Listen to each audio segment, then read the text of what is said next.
اس video میں ہم سیکھیں گے کچھ نئی ویکیبلری. تو ہم سیکھیں گے ورڈز، میننگز اینڈ سینٹنسز، یعنی الفاظ، معنی اور جملوں کی مدد سے کچھ نئے الفاظ کی پہچان سیکھیں گے. تو چلیے مل کر پڑھنا شروع کرتے ہیں. پہلا لفظ ہے piety. Piety meaning good religious behaviour. Good اچھا، ریلیجس مذہبی، بیہیویئر طور طریقہ. یعنی جب بھی کوئی شخص اپنے مذہب پر اچھے طریقے سے عمل کرتا ہے تو وہ پائٹی اختیار کرتا ہے. پائٹی کو اردو میں پرہیزگاری کہتے ہیں. جملے میں اس کا استعمال دیکھتے ہیں، مل کر پڑھیں گے. Acts of piety and charity can keep us humble. Acts of piety and charity یعنی پرہیزگاری اور خیرات کے عمل. خیرات کہتے ہیں کسی ضرورت مند کی مدد کرنے کو. کین کیپ اس ہمیں بناتے ہیں. یوں تو کین کیپ اس کا ترجمہ ہوگا ہمیں رکھتے ہیں، لیکن اردو میں اسے ہم کہیں گے کہ ہمیں بناتے ہیں ہمبل، یعنی بلکہ اس کا بہتر ترجمہ یہ ہوگا کین کیپ اس کا کہ ہمیں رکھ سکتے ہیں یا ہمیں بنا سکتے ہیں. ہمبل یعنی عاجز، تو عاجز کا مطلب ہے کوئی شخص جو کہ غرور نہ کرتا ہو، یعنی خود کو دوسروں سے بہتر نہ سمجھتا ہو. چلیے اب اس جملے کو انگلش میں پڑھتے ہیں. Acts of piety and charity can keep us humble, یعنی پرہیزگاری اور خیرات جیسے عمل ہمیں عاجز بنا سکتے ہیں. اگلا لفظ مل کر پڑھتے ہیں. Pilgrim. Pilgrim meaning a person who travels to a holy place. A person ایک شخص، ہو ٹریولز جو سفر کرتا ہے، ٹو اے ہولی پلیس یعنی کسی مقدس جگہ کی طرف. یعنی کسی بھی مذہب سے تعلق رکھنے والا شخص جب اپنی کسی خاص عبادت گاہ کی طرف سفر کرتا ہے تو وہ شخص پلگرم کہلایا جاتا ہے. جملے میں استعمال دیکھتے ہیں، مل کر پڑھیں گے. After many hardships the pilgrims reach the temple at the top of the hill. After many hard ships یعنی بہت سی مشکلات کے بعد، دا پلگرمز یعنی زائرین، جس کا مطلب ہوا عبادت کی غرض سے سفر کرنے والے لوگ، ریچڈ پہنچے، دا ٹیمپل یعنی مندر یا عبادت گاہ، at the top of the hill یعنی پہاڑی کے اوپر. After many hardships the pilgrims reach the temple at the top of the hill. بہت سی مشکلات کے بعد زائرین پہاڑی کے اوپر بنے مندر میں پہنچے. اگلا لفظ elevation. Elevation meaning the height of a place above sea level. The height اونچائی of a place کسی جگہ کی، above اوپر، sea level سطح سمندر. یعنی کسی بھی جگہ شخص یا چیز کی سطح سمندر سے جو اونچائی ہوتی ہے اسے ایلیویشن کہتے ہیں.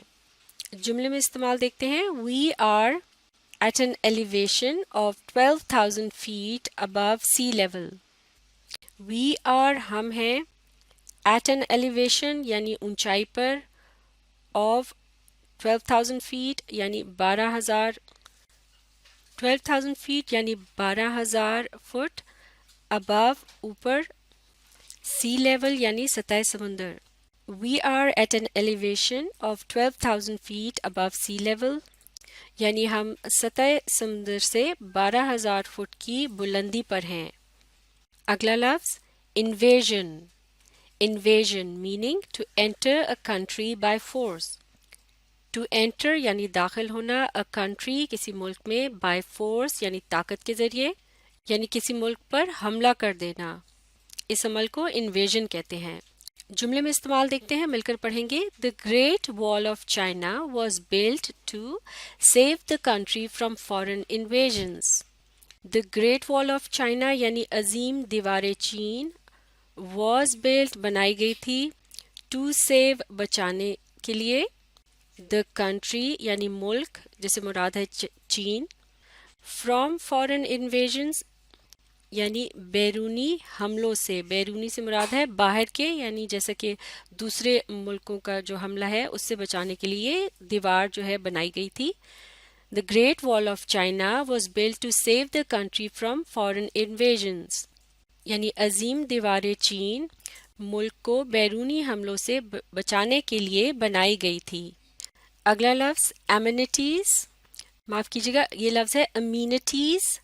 amenities meaning useful facilities around a place. useful مفید یعنی کام کی، facilities یعنی سہولیات، اراؤنڈ اے پلیس کسی بھی جگہ کے آس پاس. اس سے مراد ہے جیسے کہ پارک، لائبریری یا اسکول وغیرہ ہوتے ہیں لوگوں کی سہولت کے لیے، یہ تمام چیزیں امینٹیز کہلائی جاتی ہیں. جملے میں استعمال دیکھتے ہیں، مل کر پڑھیں گے. The town amenities include a library, a children's park and many food stalls. The town amenities یعنی قصبے کی سہولیات انکلوڈ میں شامل ہے لائبریری یعنی کتب خانہ، چلڈرنس پارک یعنی بچوں کے کھیلنے کا میدان، اینڈ اور مینی بہت سے فوڈ اسٹالز یعنی کھانے پینے کے جو ٹھیلے لگے ہوتے ہیں. The town amenities include a library, a children's park and many food stalls. یعنی قصبے کی سہولیات میں شامل ہے ایک کتب خانہ، بچوں کا پارک اور بہت سے کھانے پینے کے ٹھیلے. اگلا لفظ مل کر پڑھتے ہیں. drab. drab meaning dull and boring or of light color. dull یعنی سست and اور boring یعنی بیزار. تو ڈل اینڈ بورنگ سے مراد ہوا اداس، اور یا پھر آف لائٹ کلر یعنی کوئی ہلکا رنگ جو ہوتا ہے تو اس کو بھی ڈریب کہا جاتا ہے. جملے میں استعمال دیکھتے ہیں، مل کر پڑھیں گے. The landscape looked drab under the grey clouds. The landscape یعنی کسی بھی جگہ کا منظر، لوکڈ دکھائی دے رہا تھا، ڈریب اداس، انڈر نیچے، دا گرے کلاؤڈز یعنی سلیٹی رنگ کے بادل. دا لینڈ معاف کیجیے گا the landscape looked drab under the grey clouds یعنی اس جگہ کا منظر سلیٹی بادلوں میں اداس دکھائی دے رہا تھا. اگلا لفظ grievance. grievance meaning to feel that something was unfair. to feel that یعنی ایسا محسوس کرنا کہ something کوئی چیز was unfair منصفانہ نہیں تھی. منصفانہ سے مراد ہے یعنی انصاف کے مطابق، یعنی جب کسی شخص کو ایسا محسوس ہوتا ہے کہ اس کے ساتھ انصاف نہیں کیا گیا تو اس کا مطلب ہے وہ گریونس محسوس کرتا ہے. جملے میں استعمال دیکھتے ہیں، مل کر پڑھیں گے. The employees registered their grievances against the company.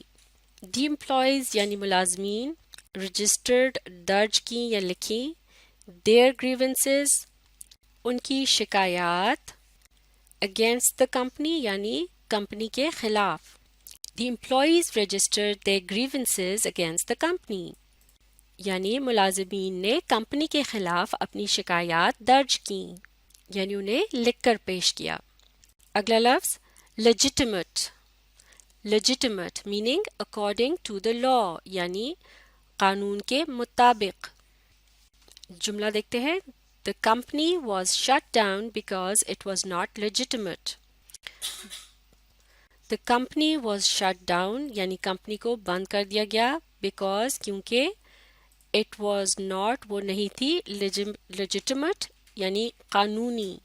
The company was shut down because it was not legitimate یعنی کمپنی کو بند کر دیا گیا کیونکہ وہ غیر قانونی تھی. تو not legitimate کے لیے غیر قانونی کا لفظ بھی یا ترجمہ بھی استعمال کیا جا سکتا ہے. اگلا لفظ deface. deface meaning to spoil the surface or face of something. to spoil یعنی خراب کرنا، the surface سطح کو، اور یا face شکل of something کسی بھی چیز کی، یعنی جب کسی بھی چیز کی جو سطح ہوتی ہے یا شکل اس کو بگاڑ دیا جائے، خراب کیا جائے تو اسے ڈیفیس کرنا کہتے ہیں. جملہ دیکھتے ہیں. معاف کیجیے گا. The naughty children who had defaced the wall with graffiti have been caught. The naughty children یعنی شرارتی بچے، who had defaced یعنی جنہوں نے خراب کی تھی، the wall یعنی دیوار، with graffiti یعنی گرافیٹی سے، گرافیٹی کہتے ہیں جب کچھ لکیریں وغیرہ دیوار پر کھینچ دی جاتی ہیں یا تصاویر بنائی جاتی ہیں تو اس عمل کو گرافیٹی کہا جاتا ہے یا ان تصاویر کو گرافیٹی کہتے ہیں. ہیو بین کاٹ یعنی پکڑے گئے ہیں. The naughty children who had defaced the wall with graffiti have been caught. یعنی شرارتی بچے جنہوں نے دیوار کو گرافیٹی سے خراب کیا تھا وہ پکڑے گئے ہیں. اگلا لفظ weary. weary meaning to be very tired یعنی بہت زیادہ تھک جانا یا تھکاوٹ محسوس کرنا. جملہ دیکھتے ہیں. The long journey made the little children so weary that they slept without dinner. The long journey یعنی لمبا سفر made بنا دیا the little children چھوٹے بچوں کو so weary یعنی اتنا تھکا ہوا that they slept کہ وہ سو گئے without dinner یعنی رات کا کھانا کھائے بغیر. The long journey made the little children so weary that they slept without dinner. لمبے سفر نے چھوٹے بچوں کو اتنا تھکا دیا کہ وہ رات کا کھانا کھائے بغیر سو گئے. تو یہ تھے چند نئے الفاظ جنہیں ہم نے معنی اور جملوں کی مدد سے سمجھنے کی کوشش کی. انہیں اچھی طرح سے سیکھنے کے لیے آپ اس ویڈیو کو ری پلے کیجئے اور اس کے ساتھ ساتھ پڑھنے سمجھنے اور لکھ کر پریکٹس کرنے کی کوشش جاری رکھیے.